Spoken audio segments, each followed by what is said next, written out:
muchas gracias por estar aquí tan temprano hoy después de tener evento ayer. Lo que les voy a contar yo es parte de un estudio que estamos desarrollando en la Universidad de los Andes, comisionado por Confecámaras, para entender el impacto que las cámaras de comercio han tenido sobre la historia del país en el desarrollo económico. Esta primera parte del estudio se refiere al desarrollo más temprano de las cámaras desde inicios del siglo XX. Es un estudio realizado por Andrés Álvarez, Marcela Eslava, Marcela Meléndez y Cristian Robles en la facultad.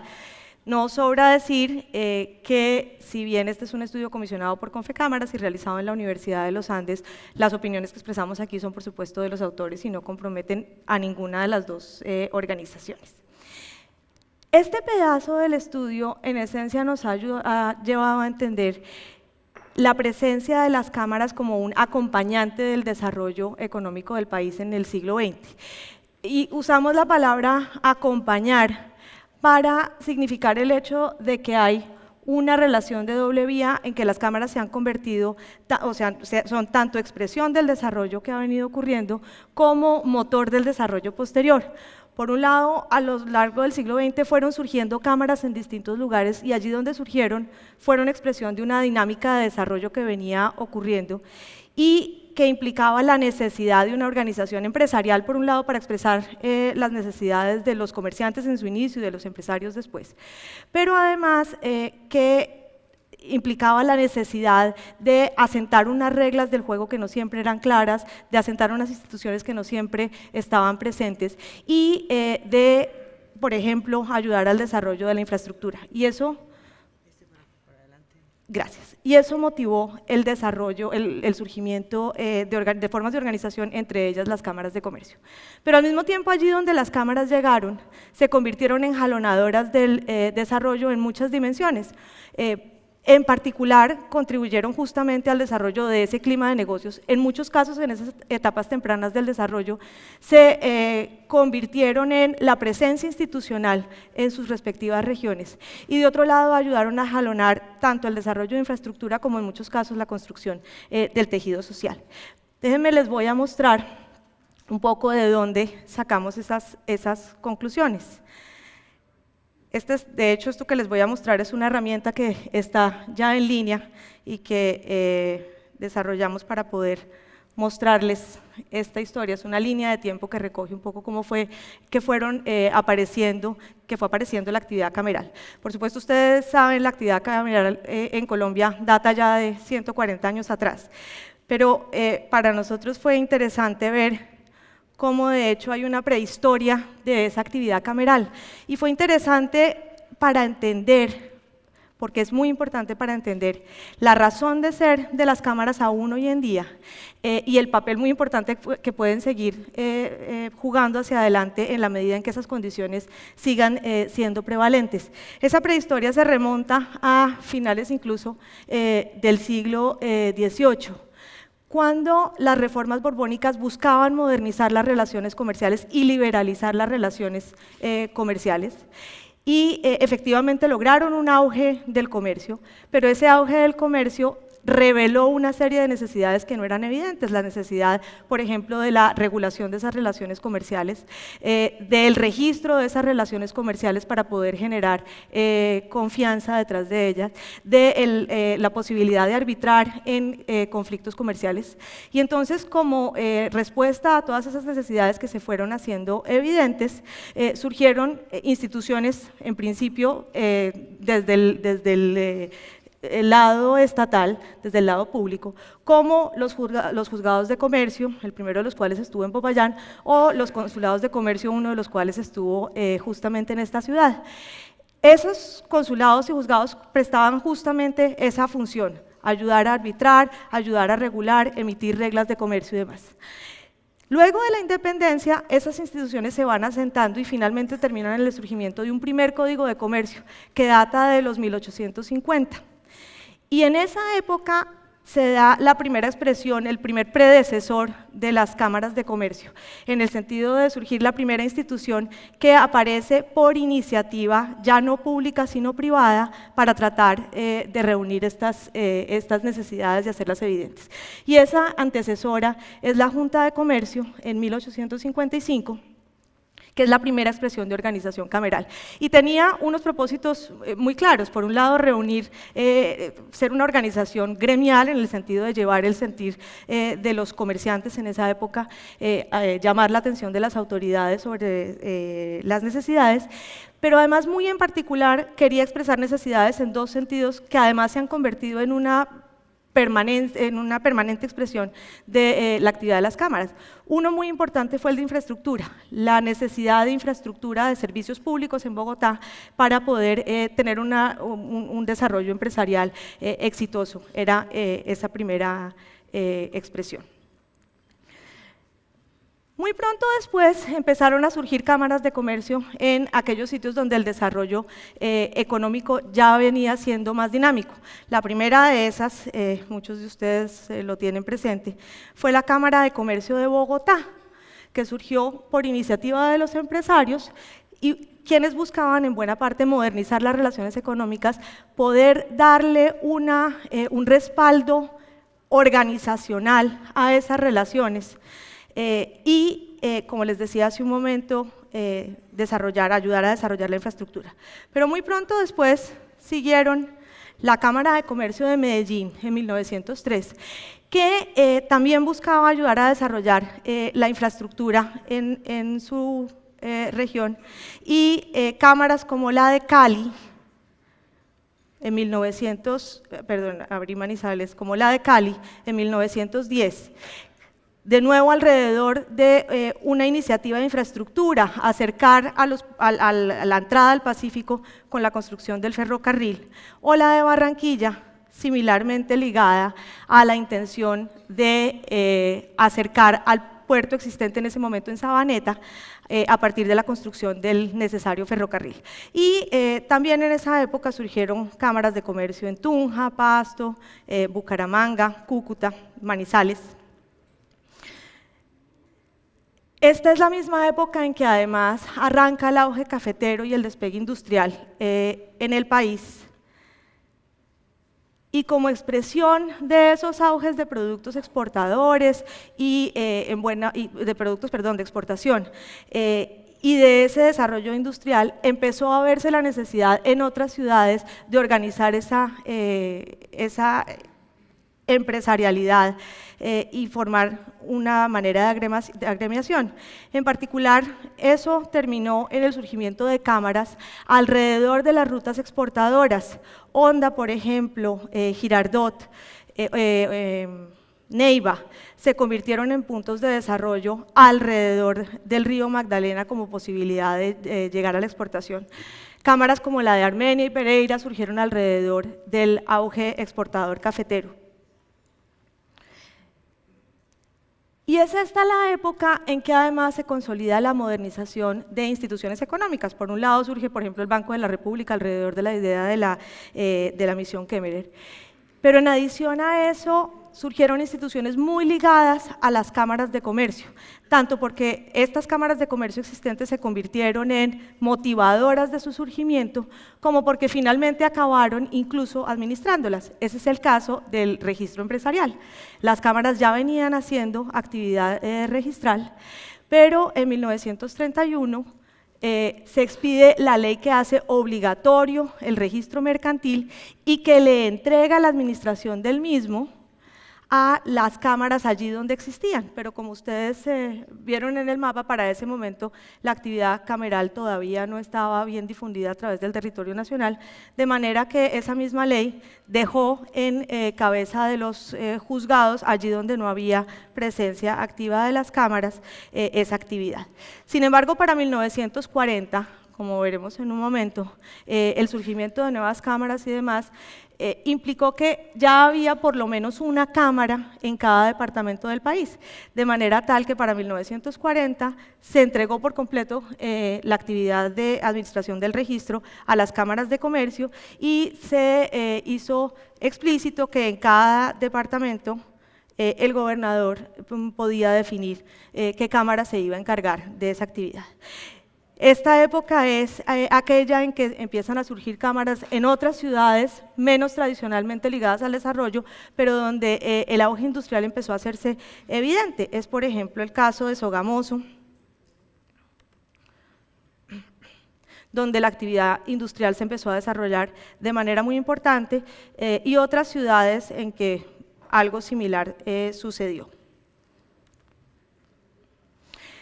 Finalmente, a partir de 1960, comienza una era de surgimiento de cámaras alrededor de procesos específicos de desarrollo de distintos productos. Por ejemplo, entre 1960 y 1980, el auge petrolero en distintas ciudades motivó el surgimiento de cámaras de comercio en Riohacha, por ejemplo, en 1965, en Villavicencio, por ejemplo, en 1963, y en otras ciudades fueron otros los productos que generaron. Y finalmente, la última oleada de fundación de cámaras sucede entre 1980 y 2000, momento para el cual muchas otras ciudades, esto no cargó, ya tenían un desarrollo comercial y empresarial que justificaba y demandaba tener una cercanía mayor de la institucionalidad que implicaba, por ejemplo, el registro y las funciones de arbitramiento que había en algunas de las cámaras. Y esa necesidad se expresó en el deseo de los empresarios locales de traer más cerca la actividad cameral y de esa manera tenerla, digamos, en casa. Aquí hay un pequeño resumen de esa ola de apariciones.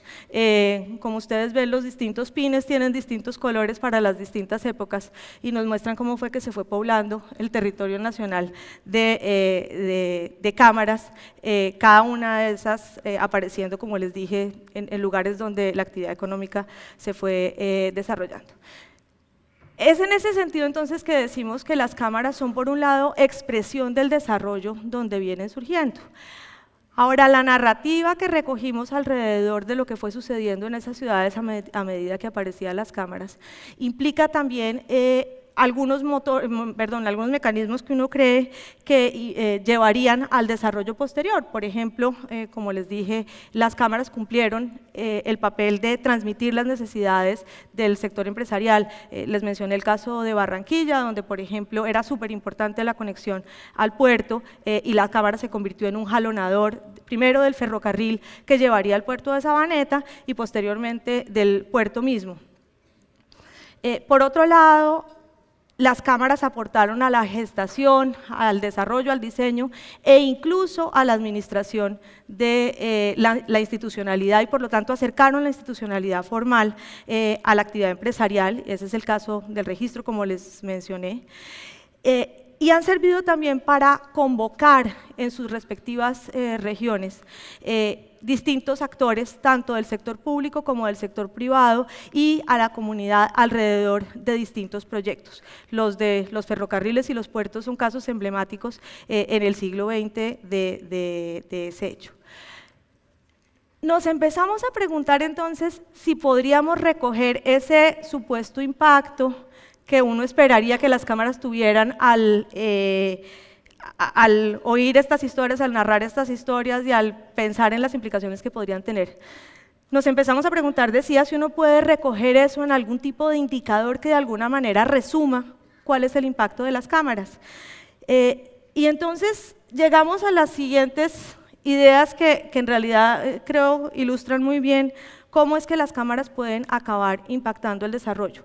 Un vehículo inmediato es este acercamiento de la institucionalidad que se ve reflejado en particular en el registro mercantil. Y afortunadamente eso, gracias a la conservación del registro por parte de las cámaras, es una dimensión en la cual tenemos unos datos que nos permiten hacer ese seguimiento. Y entonces decidimos pensar en esta pregunta. La pregunta es, oiga, al principio del siglo XX, cuando apenas había unas pocas cámaras y fueron surgiendo otras, y por tanto no todo el territorio estaba tan fácilmente cubierto por esa posibilidad de registro, ¿qué tanto la llegada de una cámara, el surgimiento de una cámara en la ciudad implicó que la actividad de registro, que como les dije venía ya desde 1880 funcionando, qué tanto se vio disparada en ese lugar a donde llegó la cámara? Y eso es lo que tratamos de recoger en esta gráfica, déjenme se las explico de la siguiente manera. Imagínense que tomamos, por ejemplo, la cámara de Medellín que aparece en 1903, y a ese punto de la llegada de la cámara de Medellín en 1903 le llamo el punto cero que ustedes tienen ahí. Y me voy 10 años atrás y me pregunto, ¿qué tanta actividad de registro en Medellín venía habiendo en ese momento? Y luego me voy 10 años hacia adelante y me pregunto, ¿y qué tanta va después? Y además tomo el resto de ciudades del país, en particular aquí estamos restringiendo no solamente las ciudades medianas y grandes, de tal manera que tengamos algún tipo de comparación similar. Aquí están las 100 ciudades más grandes del país. Y esas otras 100 las pongo en la línea gris y digo, oiga, centradas en 1903, 10 años atrás y 10 años adelante, ¿qué sucede? Y hago eso con todas las cámaras que surgieron en el siglo XX y luego promedio, y eso es la gráfica que les estoy mostrando. Entonces, lo que esta gráfica dice es que la línea roja claramente se dispara a partir del punto cero, que esa no es una dinámica que viniera de atrás, y eso es particularmente importante porque en todo lo que recogimos, les conté, las cámaras son expresión de un desarrollo que ya venía sucediendo. Entonces, esta gráfica lo que tiene de bonito es que nos dice, a pesar de que es cierto que las cámaras se establecieron allí donde ya había un desarrollo importante, no había, ese desarrollo todavía no se reflejaba en todo aquello a lo que nos da acceso el registro, que es poder estar públicamente respaldado, que es poder generar información hacia los demás, que es en últimas generar confianza en las relaciones comerciales. Eso no venía sucediendo hasta la llegada de la cámara. Y las demás ciudades están ahí quieticas, lo cual quiere decir, no es que casualmente estas cámaras llegaron justo en el momento en el cual se disparó el registro alrededor del resto de ciudades. De hecho, algo similar sucede incluso más tarde en el siglo XX, cuando tomamos la segunda mitad del siglo XX, si bien aquí hay un poco más de evidencia de que justo antes de la llegada de la cámara ya hay una actividad un poco más clara. Y nos preguntamos entonces si podíamos recoger indicadores que similarmente nos hablaran de cómo esta posibilidad de tener unas relaciones comerciales mucho más establecidas efectivamente redundaban en desarrollo económico entendido de una manera más amplia, más allá de registrarse. Y entonces tratamos de recoger hasta donde fuese posible, fíjense que aquí estamos hablando de buscar información para las distintas ciudades. Entonces, tratamos de buscar hasta donde fuese posible en las fuentes que existen en el país, indicadores de desarrollo en esta etapa relativamente temprana. Y encontramos que una fuente para pensar en esos indicadores son los censos económicos, de los cuales hubo uno en 1945 y otro en 1990. Y esos censos económicos, entre otras cosas, nos dicen en las distintas ciudades cuántos empleados industriales había, y en las distintas ciudades cuántas empresas en el sector industrial había.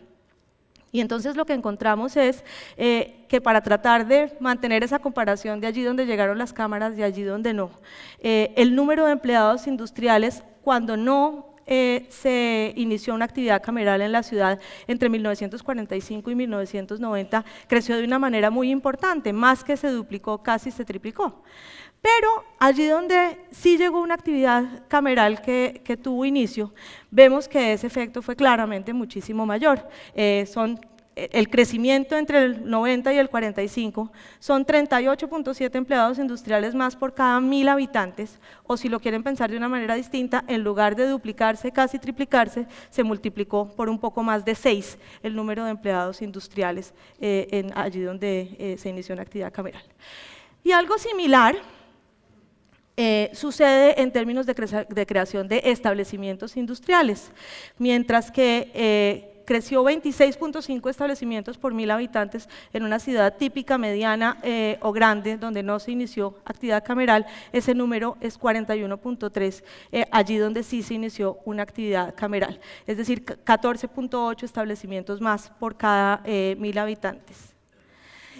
Y finalmente nos preguntamos hasta dónde ese mayor desarrollo industrial redunda en alguna forma de desarrollo social que podamos medir. Por supuesto, aquí los canales son mucho menos directos, pero deben estar presentes. Si efectivamente creemos que el desarrollo industrial, por ejemplo, trae en esas etapas tempranas un nivel mayor de actividad, de empleo de alta calidad, por ejemplo, pensaríamos que hay más incentivos para educarse. El único indicador que tenemos es el de personas alfabetizadas en una ciudad, de nuevo, mediana o grande.